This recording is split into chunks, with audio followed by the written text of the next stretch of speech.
నమస్కారం. ప్రేక్షకులందరికీ శుభోదయం. ఈనాటి శుభయోగం శీర్షికన చైత్ర శుక్ల ఏకాదశి తిథి సందర్భంగా ఎలాంటి విధి విధానాలు పాటించాలో, తద్వారా ఎలాంటి ప్రయోజనాలు సిద్ధింపజేసుకోవచ్చో పరిశీలిద్దాం. చైత్ర మాసంలో శుక్లపక్షంలో వచ్చే ఏకాదశి తిథిని కామదా ఏకాదశి లేదా దవన ఏకాదశి అనే పేర్లతో పిలుస్తారు.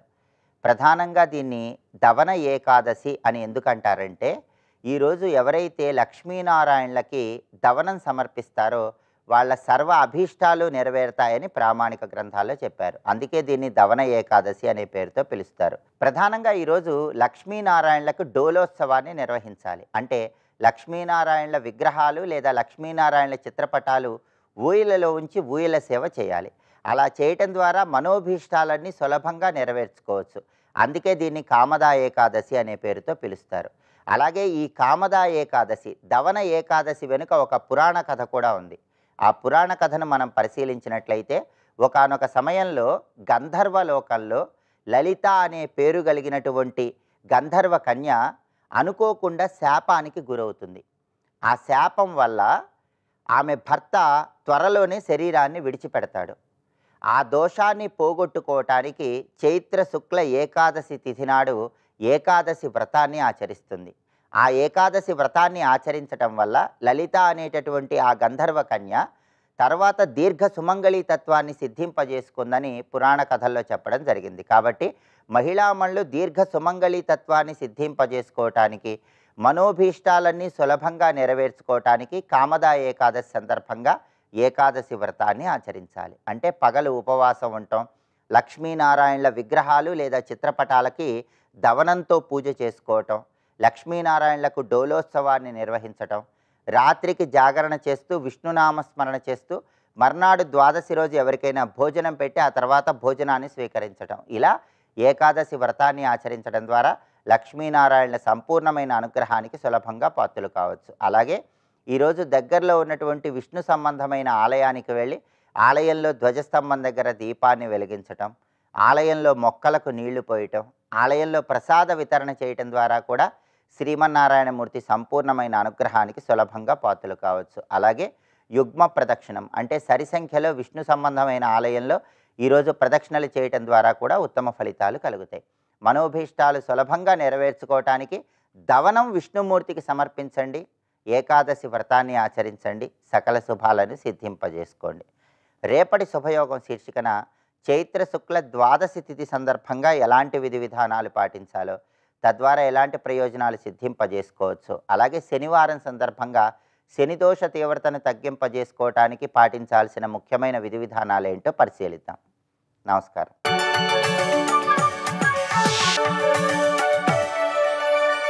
నందకిశోర నవనీత చోర నాద విహార శ్రీధర, నందకిశోర నవనీత చోర నాద విహార శ్రీధర.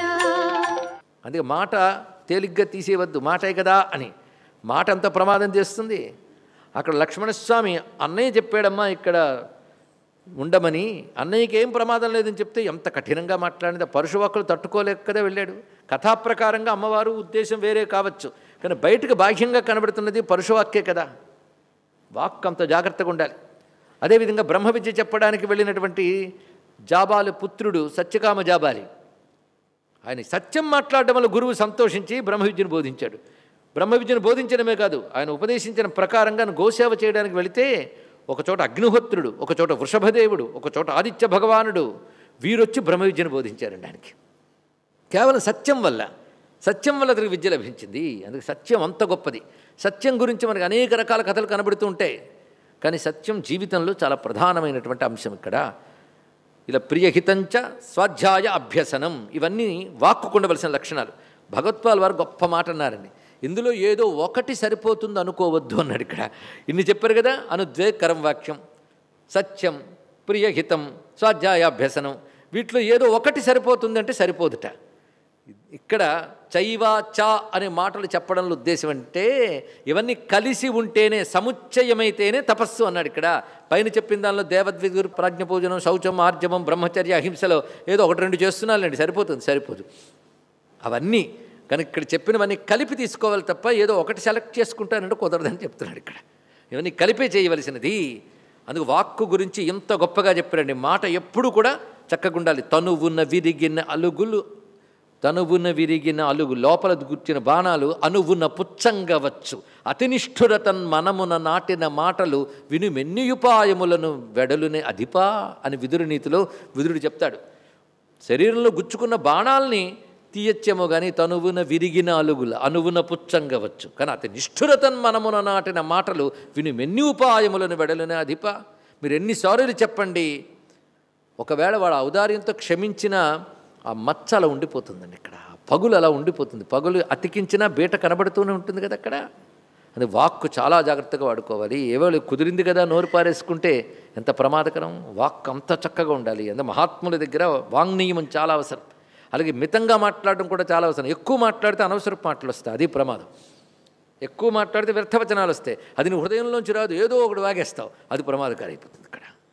అందుకే ఇక్కడ కూడా ప్రతి చోట హితం మితం ప్రియం పెట్టుకోండి. హితబుక్ మితబుక్ ఋతబుక్ అనేది వీటికి కూడా అనిపించుకోవాలి. మితం హితం ఋతం 3 ఉండాలి. ఇక ఋతం అంటే సత్యం అని అర్థం, ఇక్కడ ధర్మం అని అర్థం. ఇక్కడ అది స్వాధ్యాయాభ్యసనం చేయవ వాంగ్మయం తప ఉచ్యతే. అందుకే ఇక్కడ ద్వాభ్యాం త్రిభిర్వా హేనస్య న వాంగ్మయ తపస్త్వం అంటారు భగవత్పాల్ వారు. ఇందులో 1 కానీ 2 కానీ 3 కానీ ఏవి లేకపోయినా తపస్సు అనిపించుకోదు అనే మాట అన్నిటికీ అన్వయించుకుని ఇప్పుడు 3వ దానిలోకి వెళ్ళాలి. 3వది ఏది? మనస్సుకు సంబంధించింది. మానస తపస్సు. మనఃప్రసార, సౌమ్యత్వం, మౌనం, ఆత్మవినిగ్రహ, భావసంశుద్ధి ఇత్యేతత్ తపో మానసముచ్యతే. మానస తపస్సు అనగా ముందుగా మనఃప్రసాద, మనస్సు ప్రసన్నంగా ఉంచుకోవాలండి. చాలా గొప్ప విషయం. అందుకే అయోధ్యకాండలో రాముడి గురించి వర్ణిస్తూ మొట్టమొదటి చెప్తాడు సచనిత్యం ప్రశాంతాత్మ. ఆయనకున్న గొప్ప లక్షణం ఏంటంటే నిత్యం ప్రశాంతంగా ఉంటాడట. ప్రశాంతత ఎవడుకుంటుంది అంటే ఇంకా చెప్పక్కర్లేదు, ధర్మం ఉంటే తృప్తి ఉంటుందండి. ధర్మం వల్ల తృప్తి ఏర్పడుతుంది. అంతేగాని ఇది కావాలి అది కావాలని కోరిక ఎలాగో లేదు. ఎందుకంటే ఎదుర్ఛాలాభ సంతుష్టి. తాను ఇదివరకు చేసిన కర్మలు బట్టి ఏవి రావాలో వస్తాయి. తాను ఇప్పుడు చేస్తున్నది చేయవలసిన ధర్మకార్యం చేస్తున్నాడు ఆశించకుండా. కాబట్టి మనసులో అక్షోభ లేదు. ఏ ఒక్కరితోనూ కూడా రాగద్వేషాలు లేవు. అలాగని అనుబంధాలు లేవా? రాగద్వేషాలు లేకుండా అనుబంధాలు నడపడమే ధర్మం అండి. అది గొప్ప విషయం ఇక్కడ. అది చాలా గొప్ప విషయం. అది పాటిస్తున్నాడు కనుక ఎప్పుడూ ప్రశాంతంగా ఉంటాడు. ఎందువల్ల మనస్సుకు ఉండవలసిన లక్షణం ప్రశాంతత. అంతేకాదు లోకంలో కూడా ప్రశాంతత లేని మనస్సు సరైన నిర్ణయాలు తీసుకోలేదు. వెంటనే ఒక కోపం వస్తుంది, ఎవరి గురించి వార్త వినగానే వెంటనే ఫోన్ తీసుకుని 4 తిట్టేస్తాం. కొంచెం నిదానం అవ్వు. అందుకే ఒకరి గురించి విన్నా ఏది కనబడినా వెంటనే నిర్ణయాలకు వచ్చేకూడదు. అప్పుడు నీకు కోపం వచ్చింది కదా కనుక అప్పుడు నిర్ణయం తీసుకోకు. నీకే తెలుసు కోపం వచ్చిందో ఆవేశం వచ్చిందో. ఆవేశము కోపము కలిగినప్పుడు నిర్ణయం తీసుకోరాదు. అవి తగ్గిన తర్వాత నిర్ణయం తీసుకోవాలి కాస్త ఊరుకో. కానీ నిర్ణయం ఎప్పుడైనా ప్రశాంత చిత్తంతో తీసుకోవాలి తప్ప ఆవేశ ఆందోళనలతోనూ శత్రుతాది భావాలతోనూ తీసుకోరాదు. అవి తర్వాత క్రమంలో దుఃఖాన్ని కలిగిస్తాయి. అందుకే మనస్సుకు ప్రశాంతత అనేది గుణం. ఈ ప్రసన్న భావానికి భగవత్పాల్ వారు చెప్పారు స్వచ్ఛ ప్రశాంతి. నిర్మలత్వం ఒకటి, అది ఉద్వేగాలకు లోను కాకుండా ఉండగలగడం ఒకటి. అది అంటే కల్లోల పడినటువంటి సముద్రాన్ని ప్రశాంత సముద్రం అంటాం కదా. అలలు లేని సముద్రం, అలలు లేని కొలను. అలాగా ప్రసన్నంగా నిర్మలంగా ఉండగలగాలి. ఇక రెండవది సౌమ్యత్వం. సౌమ్యత్వం అంటే ఇది నిజానికి ముఖంలో ఉండాలా మనసులో ఉండాలా? ఇది మానసిక తపస్సు కదా. మరి సౌమ్యత అంటే కొంత సౌమ్యంగా కనబడుతూ ఉంటారు. లోపల వాడు ఎంత తిట్టుకుంటుంటాడో కానీ బయటకు సౌమ్యంగా కనబడచ్చు. కానీ వల్ల కాదండి, లోపల ఉంటే కానీ సౌమ్యత ప్రకటింపబడదు. అందుకే భగవత్పాల్ వారు గొప్ప మాట చెప్పారు ఇక్కడ. అయ్యా సౌమ్యత అనేటువంటి భావానికి అర్థం ఏంటంటే సౌమనస్య ఆహు. సౌమనస్య మంచి మనస్సు కలిగి ఉండడమే సౌమ్య భావము అన్నారు ఇక్కడ. మంచి మనస్సు కలిగి ఉండాలి అంటే అది ప్రశాంతంగా ఉండాలి, చక్కగా ఉండాలి, సల్లక్షణాలతో కూడి ఉండాలి మనస్సుకి. అయితే మరి ముఖంలో సౌమ్యం అంటారు కదా అంటే ముఖాది ప్రసాద కార్యోన్నేయ అంతఃకరణస్య వృత్తి. ముఖంలో అది కనబడ్డానికి కారణం అంతఃకరణలో ఉంది కనుక దీని అంతఃకరణ ధర్మంగానే చెప్పాలి తప్ప శారీర ధర్మంగా చెప్పరాదు అన్నారు. గొప్పగా చెప్పారు ఇక్కడ. అంతఃకరణంలో సౌమ్యభావం ఉంటే ముఖంలో కనబడుతుంది. ఎందుకంటే భరిస్తావు, అవతలవాడు ఏదో అంటుంటే ఎంతసేపు భరిస్తావు? ఎంత కాదన్నా కళ్ళో ఏవో చెప్పేస్తాయండి. అవతలవాడు తెలివైన వాడితే పోల్చేస్తాడు, వీడిలో ప్రస్తుతం ఇందు లేదు వెళ్ళిపోదామని. అలా పోల్చాలంటే ఒక హనుమంతుడు ఒక రాముడు వాళ్ళ వల్ల అవుతుంది. అందుకు వచ్చినవాడు కపటంగా అడుగుతున్నాడా, స్వచ్ఛంగా శరణాగతికి వచ్చాడా, రూపం నా దగ్గర దాచలేడు అన్నాడు హనుమంతుడు. అవునులే, అదే నా దగ్గర కూడా ఎవడు దాచలేడు అన్నాడు రామచంద్రమూర్తి. ఇంగితజ్ఞులు పోల్చేస్తారండి ఇక్కడ. ఆ సౌమ్య లక్షణం అనేది అటువంటిది. అందుకే ముఖప్రసాద కార్య అయినప్పటికీ ఉన్నేయ అంతఃకరణస్య వృత్తి. అంతఃకరణ వృత్తిని ముఖ కార్యం బట్టి ఊహించవచ్చు, తెలుసుకోవచ్చు అన్నాడు ఇక్కడ. కనుక ఇది అంతఃకరణ ధర్మంగానే చెప్పాడు భగవానుడు. ఆయనకు తెలిసిండి ఎక్కడెక్కడ డివైడ్ చేయాలో. తర్వాత మౌనం, ఇది ఒకటి వచ్చింది. మౌనాన్ని మనం తీసుకెళ్ళి ఎక్కడ పెడతాం సాధారణంగా? నోరు మూసుకుంటే. నోరు మూసుకోవడం ఏది? వాచిక తపస్సా లేకపోతే శారీరక తపస్సా? వాచిక తపస్సు ఎలా అంటావు? మాట్లాడకపోతే తపస్సు ఎలా అవుతుంది? వాక్కు ఉంటే కదా వాచిక తపస్సు. వాక్కే ఆపేస్తే వాచిక తపస్సు ఎలా అవుతుంది? అంటే నోటుకొచ్చినట్టు మాట్లాడడం వాచిక తపస్సు కాదు. అనుద్వేగకరం వాక్యం సత్యం ప్రహితం యచ్చ స్వాధ్యాయాభ్యసనం అయిపోయింది. మౌనం దేని కిందకు వస్తుందండి? నిజానికి వాక్యకే రావాలి, మౌనంతో ఉన్నాడని. కానీ తీసుకొచ్చి దీనిలో ఇక్కడ పెట్టేట. అది కూడా ఇందాక చెప్పిన సౌమనస్యం లాంటిదేనాయనా. ఎలాగంటే వాక్కు గురించి చెప్తూ వాక్సంయమోపి మనస్సంయమపూర్వకం భవతీతి కార్యేణ కారణం ఉచ్యతే అన్నాడు ఇక్కడ. వాక్సంయమమే మౌనం. మౌనం అంటే నోరు మూసుకోవడం కాదు, నోటి నిగ్రహించుకోవడం, సంయమనం. ఎంత అద్భుతంగా చెప్పాడు ఇక్కడ. అనవసరపు మాట్లాడిన అనుకో, అదే మౌనం. ఏది అనవసరమో లోపల ఫిల్టర్ చేసుకో నువ్వు. అందుకే నేను కొన్ని మాట్లాడతాను, అందులో అనవసరమేనో చెప్పండి, తర్వాత తీసేస్తానంటే లాభం లేదు అక్కడ. ముందే నీకు నువ్వు ఇంగితంతో, పెద్దలు చెప్పిన శాస్త్ర విజ్ఞానంతో నీకు నువ్వే ఇది అనవసరం తెలిస్తే నువ్వు ఎక్కువ కాలం మౌనంగా ఉంటావండి. నీకు నువ్వే ఇది అవసరమా అని ప్రశ్న వేసుకుంటే నీకు నువ్వే మౌనంగా ఉండగలవు. ఏది ముఖ్యమో అది. అప్పుడు అలాంటి మౌనమైన వాక్కు దీనికి వినియోగిస్తాను, ఉద్వేగకరం మొదలైన వాటికి వినియోగింపబడుతుంది ఇక్కడ. అయితే వాక్సంయమనమే మౌనం అయినప్పటికీ మనస్సంయమనం లేనిది వాక్సంయమనం లేదు గనక కార్యమైన వాక్ సంయమనానికి కారణం మనస్సంయమనం గనక ఆ మౌనం మనస్సులో చెప్పాడు, మానసిక తపస్సు కింద చెప్పాడు అన్నాడు. స్వస్తి.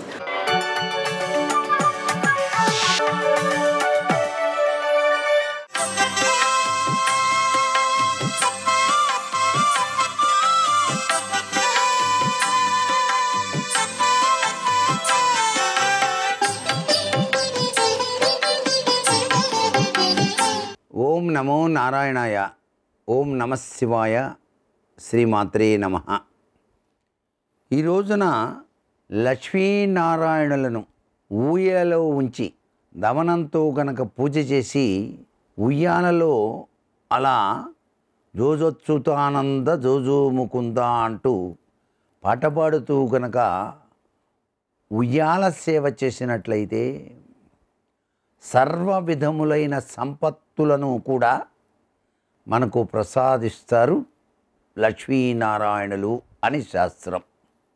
అలాగే స్త్రీలు రుక్మిణీదేవిని గనక ఈ రోజున ప్రత్యేకంగా పూజ చేసినట్లయితే సౌభాగ్య సిద్ధితో పాటుగా సమస్త ఐశ్వర్యాలు కూడాను వచ్చి తీరుతాయి అంటోంది శాస్త్రం. సత్యభామ ఈనాడే శ్రీకృష్ణ భగవాన్ని తులాభారతత్వరీత్యా చేసినటువంటి విధి విధానం జరిగిందని, దానికి రుక్మిణీదేవి తన దివ్యవంతమైన అనుగ్రహాన్ని ప్రసాదించిందని, భక్తి యొక్క గొప్ప తత్వాన్ని అందరికీ తెలియజేసింది అని చెప్పేసి శాస్త్రవచనం. అందుచేత శ్రీకృష్ణ తులాభార కథను ఈ రోజున మనసున నింపుకొని రుక్మిణీదేవిని గనక తులసి దళాలతో పూజ చేసినట్లయితే కృష్ణ భగవాన్ని తప్పనిసరిగా అభీష్టములన్నీ కూడాను నెరవేరుతాయి. భర్త యొక్క ప్రేమానురాగాలు విరాజిల్లింపజేసుకోవడానికి కూడా ఈ యొక్క విధి విధానం ఎంతగానో సహకరిస్తుందని శాస్త్రవచనం. ఏది ఏమైనప్పటికీ భక్తి గొప్పది అని చెప్పేటువంటి విధి విధాన రీత్యా కృష్ణ పరమాత్మను రుక్మిణీదేవిని కూడాను మనం ఈ రోజున మనఃపూర్వకంగా అర్చించేటువంటి విధి విధానాన్ని మనకు శాస్త్రం తెలియజేస్తోంది. దాన్ని మనం పాటించి తరిద్దాం.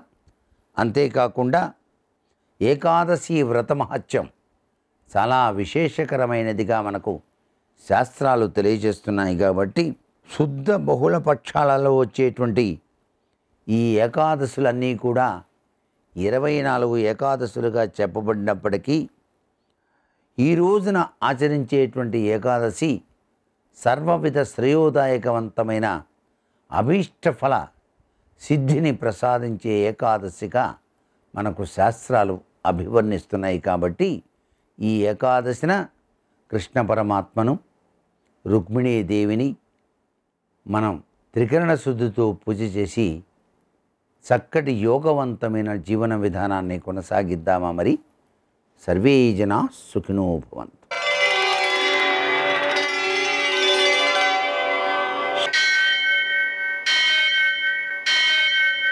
सहस्रशीर्षं देवं विश्वाक्षं विश्वशम्भुवं विश्वं नारायणं देवमक्षरं परमं पदं विश्वतः परमां नित्यं विश्वं नारायणगुं हरिं विश्वमेवेदं पुरुषस्तद्विश्वमुपजीवति पतिं विश्वस्यात्मेश्वरं शाश्वतं शिवमच्युतं नारायणं महाज्ञेयं विश्वात्मानं परायणम्.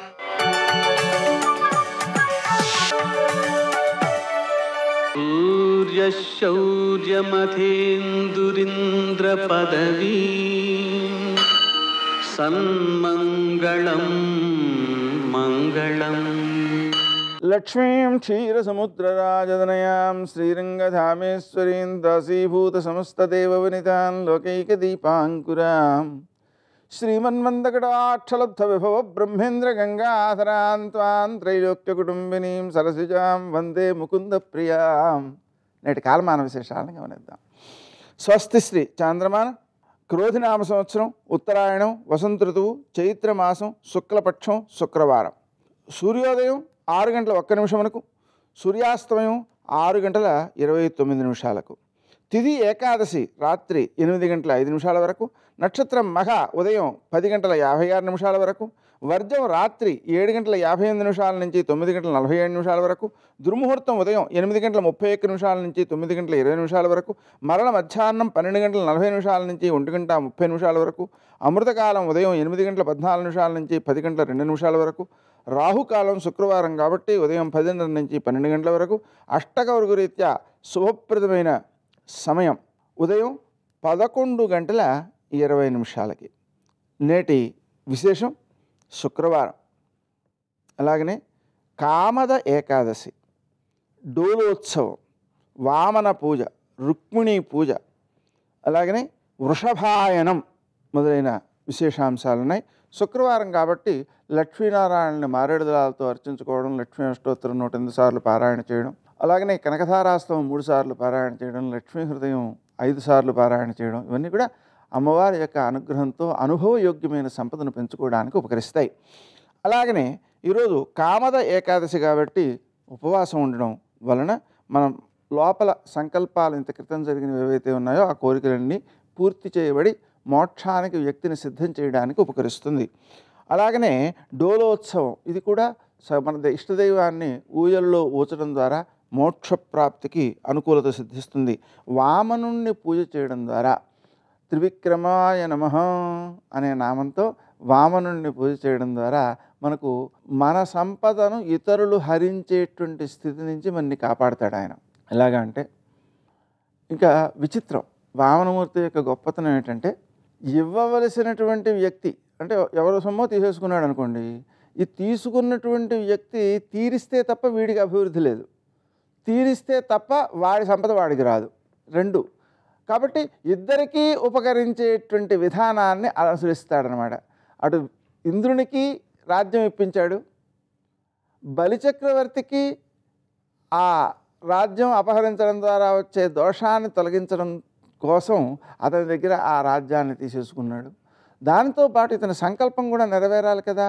ఎందుకని ఇతను ఇంద్ర పదవి కావాలని కదా అంతకాలం చేసినది దాన ధర్మాలు. అందుకని ఆయనకు వచ్చే ఇంద్ర పదవి నీకు ఇస్తున్నాను అని వాగ్దానం చేయడంతో పాటుగా తన భక్తులను కాపాడడం కోసం ఆ బలిచక్రవర్తికి లక్ష్మీదేవి విష్ణుమూర్తి ద్వారపాలకులు అయిపోయారండి. ఇటువంటి అదృష్టం ఎవ్వరికీ లభించలేదు. కాబట్టి మనకు ఆ భగవంతుని యొక్క అనుగ్రహం సిద్ధించడానికి, మనం మంచి మార్గంలో ఉండగలగడానికి మనం ఇచ్చేయాల్సినటువంటివి ఇచ్చేసే మానసిక స్థితి కలగడానికి, మనకివ్వాల్సినవి ఎదుటి వాళ్ళు ఇచ్చేసే మానసిక స్థితి కలగడానికి ఈ అంటే రుణభారాలు తొలగడం అనడం. మనం రుణం తీర్చేసుకోవాలి, మనకి ఇతరులు రుణం తీర్చేసుకోవాలి. అలాగా ఆ రకమైన స్థితికి ఈ వామన పూజ చాలా బాగా ఉపకరిస్తుంది. రుక్మిణీదేవిని పూజించడం ద్వారా ఆడపిల్లలకి ఉత్తముడైనటువంటి భర్త లభిస్తాడు. అదేవిధంగా వృషభాయనం అనేటువంటి కార్యక్రమం ద్వారా ఈ వృషభాయన ప్రయుక్తంగా హరిపద పుణ్యకాలం మధ్యాహ్నం 12:15 నుంచి సూర్యాస్తమయం వరకు ఉంది. ఈ సమయంలో పితృదేవతారాధన చేయడం ద్వారా మన పిల్లలు అభివృద్ధిలోకి వస్తారు. వారి యొక్క అనుగ్రహంతో అనుభవ జ్ఞానం లభిస్తుంది. అంటే మన పెద్దల్ని మనం స్మరించడం ద్వారా, వారికి తర్పణాదులు ఇవ్వడం ద్వారా మనకు వారి నుంచి వంశపరంపరగా వచ్చేటువంటి అనుభవ జ్ఞానాలన్నీ సిద్ధిస్తాయన్నమాట. నేటి ఆణిముత్యాలు.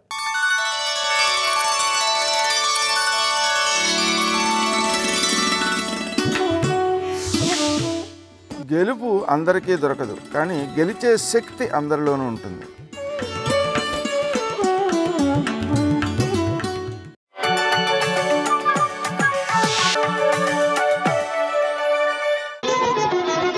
జయ జయ జయ జయ జయ శ్రీ హనుమా, జయ జయ జయ జయ ప్రభుదయ గనుమా. ధృతి దృష్టి మతి దాక్ష్యం సకర్మసు నసీదతి అంటారు మహర్షి. హనుమ 100 యోజనముల సముద్రాన్ని దాటి ఆవలి ఒడ్డుకు వెళ్ళిన తరువాత ఆ సముద్ర లంఘనం చేసినటువంటి ప్రక్రియలో హనుమ చూపించినటువంటి వైభవాన్నంతటినీ కూడా ఆవిష్కరిస్తూ మనుష్య జాతి నేర్చుకోవలసినటువంటి 4 విషయములను ప్రతిపాదన చేశారు. అందుకే ఆర్షగ్రంథములు ఎప్పుడూ కూడా ఎప్పుడో గతకాలానికి సంబంధించినవి, ఇప్పుడు అవి ఎందుకు పనికొస్తాయి, సుందరకాండ వింటే ఏమొస్తుంది, రామాయణం వింటే ఏమొస్తుంది అనేటటువంటి ప్రశ్న ఉదయించదు. మనిషిగా బ్రతకాలన్నా, మనిషి సమర్థుడు కావాలన్నా, మనిషి జీవితంలో ఏదైనా సాధించాలన్నా అసలు ఏవి పొంది ఉండాలి అన్న విషయాన్ని రామాయణ భారత భాగవతాల కన్నా గొప్పగా చెప్పగలిగినటువంటి గ్రంథాలు ప్రపంచవాంగ్మయంలో ఉంటాయని నేను అనుకోను. అందుకే వాల్మీకి మహర్షి హనుమ సాధించినటువంటి విజయం గురించి చెబుతూ ధృతి దృష్టి మతి దాక్ష్యం సకర్మసు నసీదతి. ఎవరికి ఈ 4 లక్షణములు ఉంటాయో వారు తాము చేసేటటువంటి కార్యముల యందు నశించరు. అంటే ఆ కార్యాన్ని సాధించకపోవడం అనేటటువంటిది ఉండదు. సంకల్పం చేసిన కార్యాన్ని తప్పకుండా సాధించగలుగుతారు. దానికి ఉండవలసిన లక్షణాలు చెప్తున్నారు. మొట్టమొదటిది ధృతి. ధృతి అంటే ఏదో ఇవాళ సంకల్పం చేయడం, ఆ సంకల్పాన్ని వదిలిపెట్టేసేయడం, మన వల్ల ఎక్కడవుతుందనడం, భయపడడం అలా కాదు.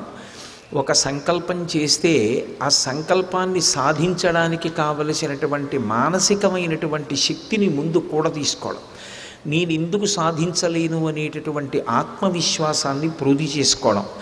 అసలు ప్రారంభంలోనే 100 యోజనముల సముద్రాన్ని దాటి వెళ్ళాలి అంటే మిగిలిన వానరులందరూ చతికిల పడిపోతే ఒక్క స్వామి హనుమ మాత్రం జగామలంకాం మనసా మనస్వి అంటారు. ఆయన నిర్భయంగా శరీరంతో కాదు, ముందు మనసుతో లంకా పట్టడాన్ని చేరిపోయారు. అంటే ఒక కార్యాన్ని సాధించే ముందు మనసులో ఉండవలసినటువంటి ధైర్యం, చేసుకున్నటువంటి నిర్ణయం మీద పట్టుదల, దాన్ని ధృతి అంటారు. రెండవది దృష్టి. దృష్టి అంటే దూరదృష్టి అని దాని అర్థం. ఎప్పుడైనా సరే ఒక పని చేసే ముందు చాలా జాగ్రత్తగా ఆలోచించి ఒత్తిడికి గురై ఒకలా చెయ్యవలసిన దాన్ని ఇంకోలా చెయ్యకుండా ప్రతిక్షణం కూడా ఆలోచన చేసి జాగ్రత్తగా కార్యక్రమాన్ని నిర్వహించగలిగినటువంటి సమర్థతతో ఉండగలగడం. అందుకే మైనాకుడు బంగారు శిఖరాలతో సముద్రంలోంచి పైకి తేలి ఆతిథ్యం ఇస్తానంటే ఆయన ఏం కఠినంగా త్రోసిరాజు అనలేదు. ఎంతో సున్నితంగా, ఎంతో అందంగా మాట్లాడుతూ ఆయన ఆతిథ్యం ఇచ్చినట్లు, ఈయన పుచ్చుకున్నట్లు ఆయనకి తృప్తి కల్పించి తన కార్యాన్ని మాత్రం పాడు చేసుకోకుండా ముందుకు వెళ్ళిపోగలిగారు. సర్వం శ్రీ ఉమామహేశ్వర పరబ్రహ్మార్పణమస్తు. స్వస్తి.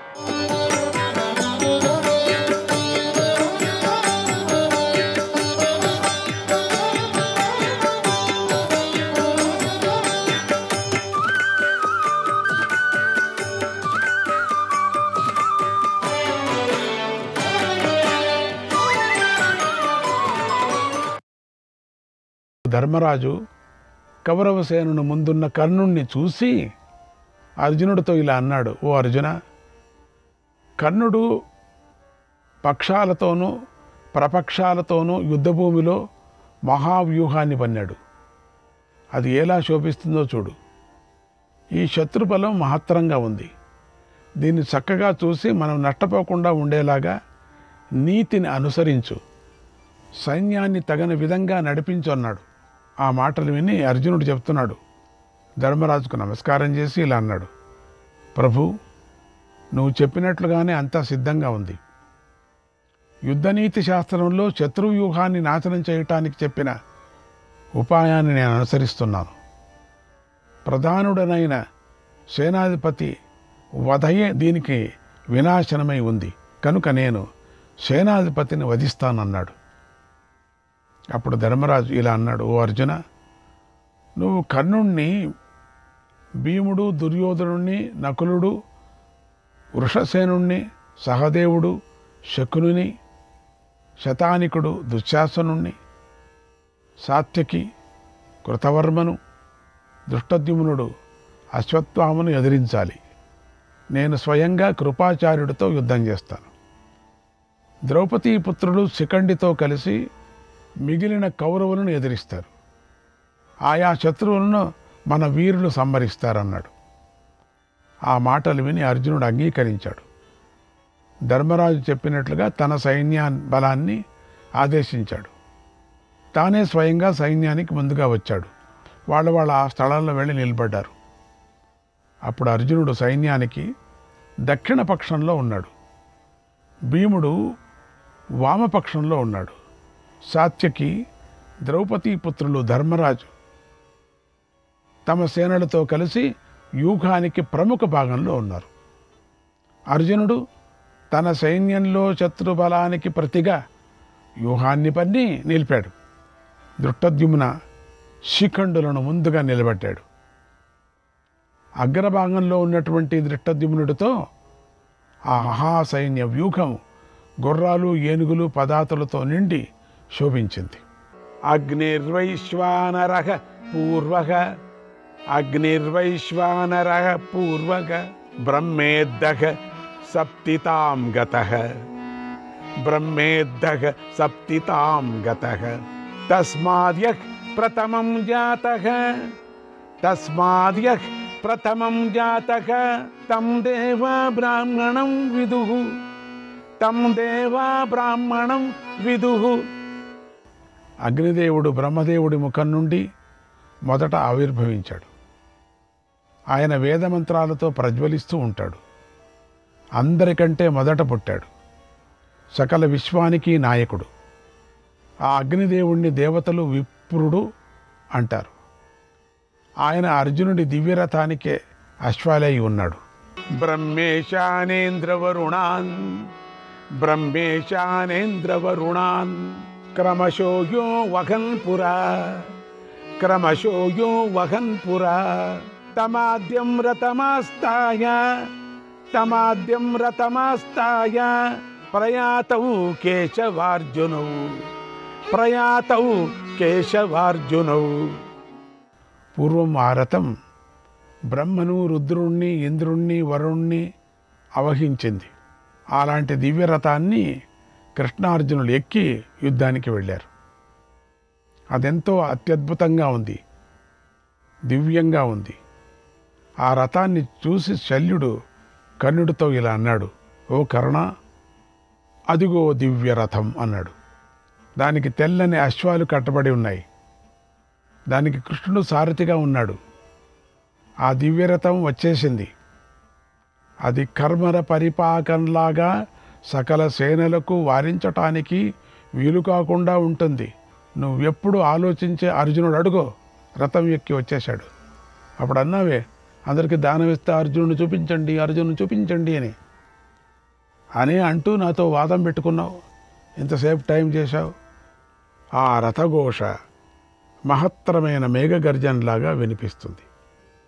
భయంకరమైన ధ్వనిలాగా వినిపిస్తుంది. ధ్రువమే తవు మహాత్మానవు వాసుదేవ ధనంజయౌ దీన్ని బట్టి ఆ వచ్చేవారు మహాత్ములైన శ్రీకృష్ణార్జునులని ఖచ్చితంగా తెలుస్తుంది. కర్ణ, ఆ దివ్యరథం రావటంతో దుమ్ము పైకి లేచి ఆకాశాన్ని నింపేసింది చూడు. ఆ రథచక్రాలతో భూమి కదిలించబడింది, కంపిస్తుంది చూడు. నీ సైన్యానికి ఎదురుగా పెద్దగాలి తీవ్రంగా వీస్తుంది. మాంసాహారులైన పశు పక్షులు కూస్తున్నాయి, మృగాలు భయంకరంగా అరుస్తున్నాయి. ఘోరమైనది, భయాన్ని కలిగించేది, గగుర్పాటు కలిగించేది ఆయన మేఘం లాంటి కేతుగ్రహం సూర్యుడిని చుట్టి ఉంది. కర్ణ, అటు చూడు. అన్ని దిక్కుల యందు నానా విధాలైన మృగాల గుంపులు బలిష్ఠులై ఉన్నాయి.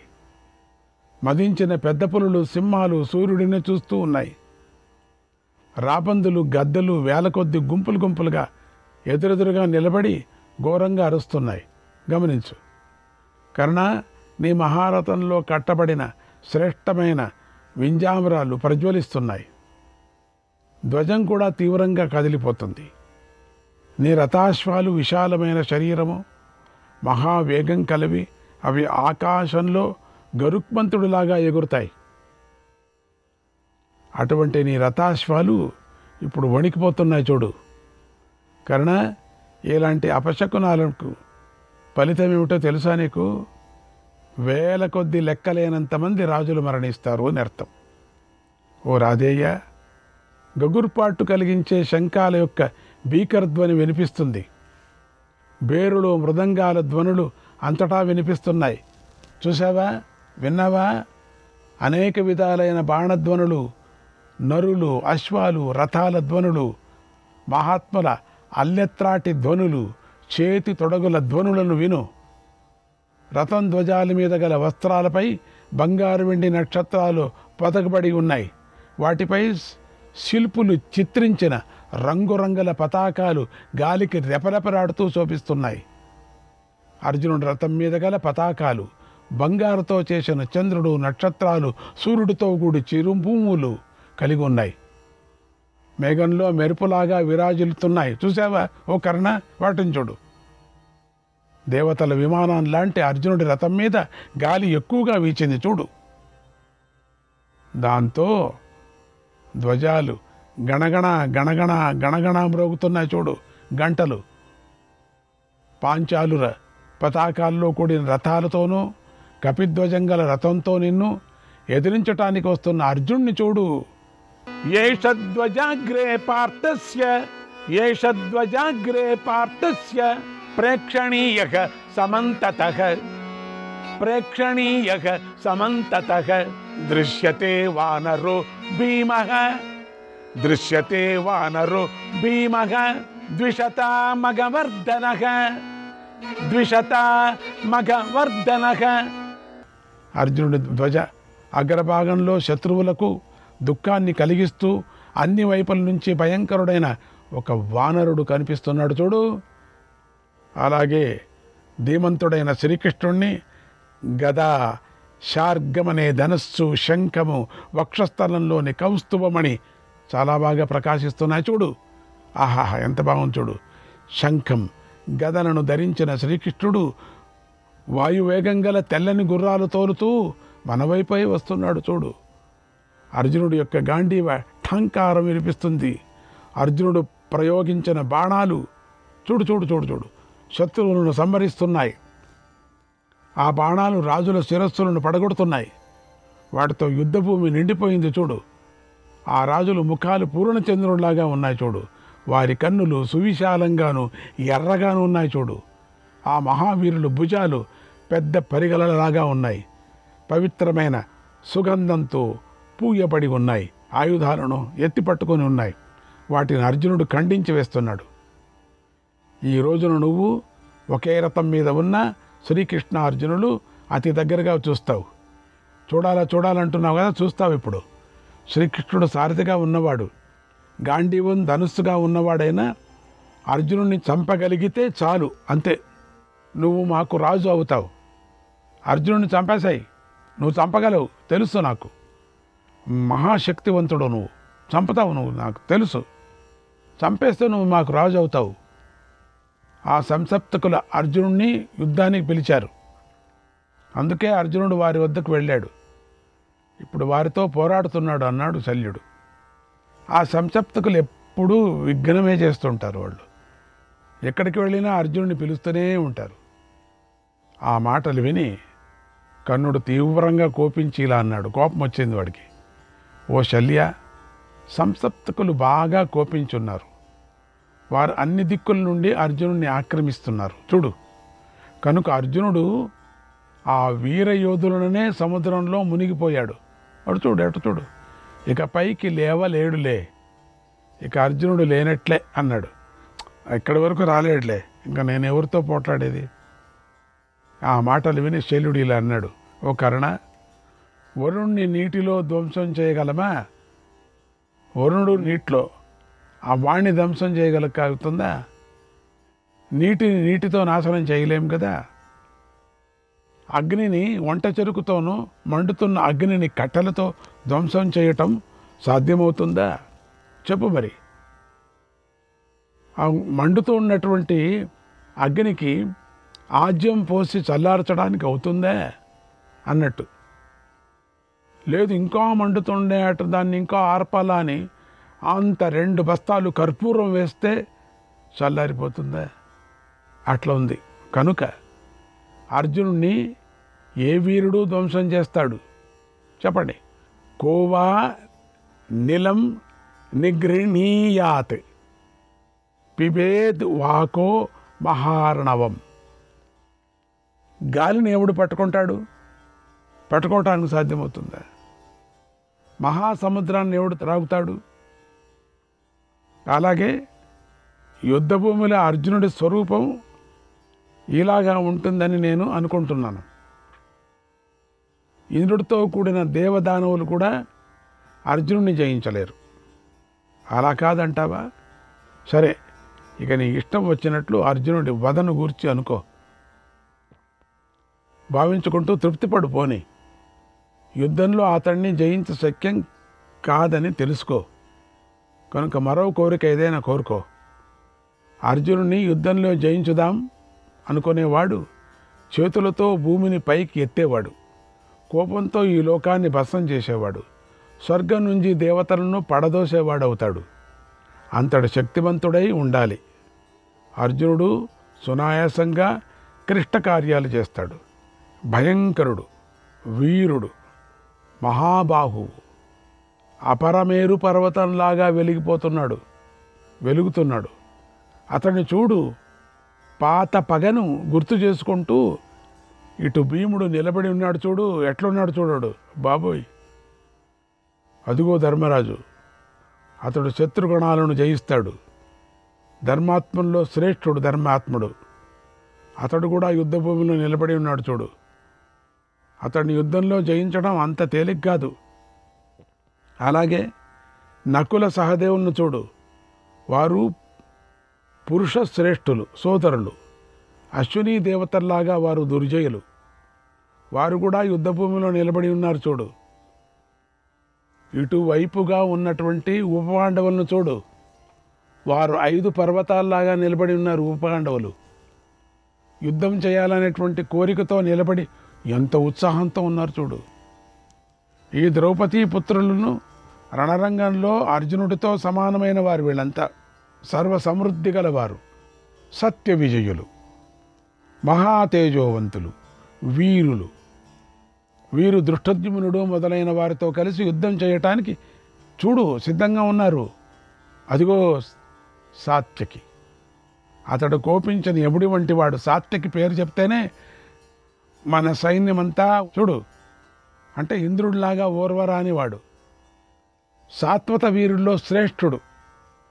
యుద్ధం చేయాలని అతడు మన మీదకు వస్తున్నాడు చూడు అన్నాడు శల్యుడు. ఓ మహారాజా, ఇలా కర్ణ శల్యులు మాట్లాడుకుంటూ ఉండగానే కురు పాండవ సేనలు 2 గంగా యమునల్లాగా వేగంగా రణభూమిలో ఢీ కొట్టుకున్నాయి. ఇక వారి మధ్య యుద్ధం తీవ్రంగా సాగింది అన్నాడు సంజయుడు. శ్రీకృష్ణాయ పరమాత్మనే నమః. 47, 48, 49, 50వ అధ్యాయం. ముందు సంజయుడు ఇట్లా చెప్పుకొని వెళుతున్నాడు. ఓ మహారాజా, అర్జునుడు నీ పుత్రుడు యొక్క దుర్నీతిని గమనించాడు. రణభూమిలో ఆ దుర్నీతిని గమనించిన తర్వాత నీ విశాలమైన శత్రుసేన యుద్ధానికి సిద్ధంగా నిలబడి ఉండటాన్ని చూసి ఇక్కడ అర్జునుడు వ్యూహాన్ని పన్నాడు. వ్యూహం ముందు భాగంలో దృష్టద్యుమ్నుడు నిలబడి ఉన్నాడు. అతడి వల్ల విశాలమైన శత్రుసేన వ్యూహం శోభించింది. అతడి పక్కనే ఉపపాండవులు ఉన్నారు. వారందరూ దృష్టద్యుమ్నుడిని రక్షిస్తున్నారు. తారాగణాలు తమ సహచరులతో కలిసి ప్రకాశిస్తున్న దేహాలతో చంద్రుడి చుట్టూ నిలబడి ఉన్నట్లుగా ఉపపాండవులు సైన్యంతో కలిసి దృష్టద్యుమ్నుడు చుట్టూ నిలబడి ఉన్నారు. అప్పుడు అర్జునుడు సంసప్తకులను చూసి తీవ్రంగా కోపించాడు. వారి మీదికి వెళ్ళాడు. నానావిధ ఆయుధాలను, శత్రువుల శిరస్సులను వేల కొద్దీ ఖండించాడు. తర్వాత పాంచాలులకు, చేదీ వీరులకు, శృంజగులకు మీ సేనలతో పరమ దారుణమైన యుద్ధం జరిగింది. ఓ మహారాజా, దృష్టద్యుమ్నుడు మొదలైన పాండవ వీరులు యుద్ధరంగంలో నిలబడి శత్రువులను బాధిస్తున్నారు. వారిని కర్ణుడు చూశాడు. కర్ణుడు తీవ్రంగా కోపించి త్వరగా అస్త్రాలను ప్రయోగిస్తూ ఇంద్రుడు అసుర సేనను వధించినట్లుగా పాండవ సేనను వధించాడు. తట్టుకోవటానికి వీల్లేని 5 బాణాలను, ధనస్సులను సంధించి ప్రయోగించాడు.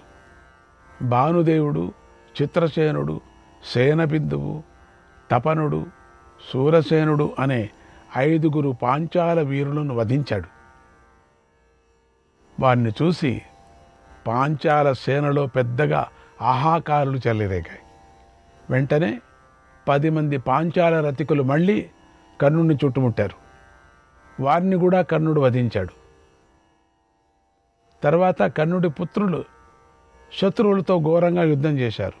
తర్వాత భీముడు అందరూ చూస్తూ ఉండగా భానుసేనుడిని చంపేశాడు. అప్పుడు కర్ణ భీముల మధ్య యుద్ధం ప్రారంభమైంది.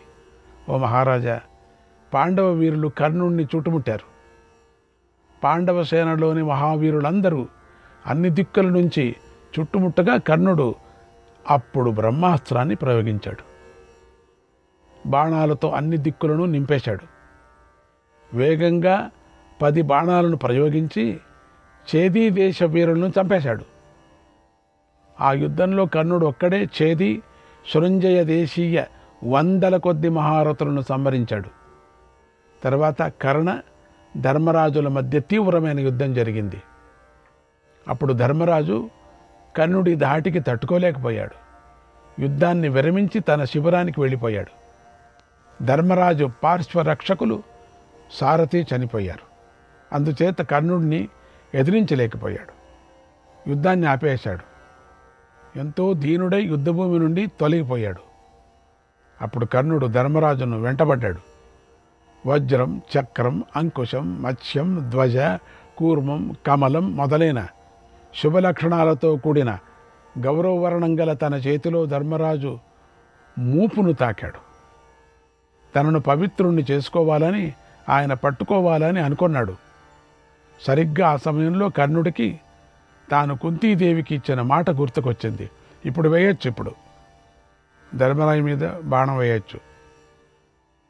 అప్పుడే శల్యుడు కూడా ఇలా అన్నాడు. మూపును ఎప్పుడు పట్టుకున్నాడో ధర్మరాజు అంటే ఆయాసపడినట్టుగా, ఓ కర్ణ, రాజశ్రేష్ఠుడైన ధర్మరాజును పట్టుకోకు. ఎందుకంటే పట్టుకున్న వెంటనే అతడు నిన్ను వధిస్తాడు. అక్కడ కూడా చెప్పాడు చూడండి, తన క్రోధాగ్నితో నిన్ను బూడిద చేస్తాడు అన్నాడు. అప్పుడు కర్ణుడు నవ్వుతూ ధర్మరాజును చూసి నిందిస్తూ ఇలా అన్నాడు. శ్రీకృష్ణాయ పరమాత్మనే నమః.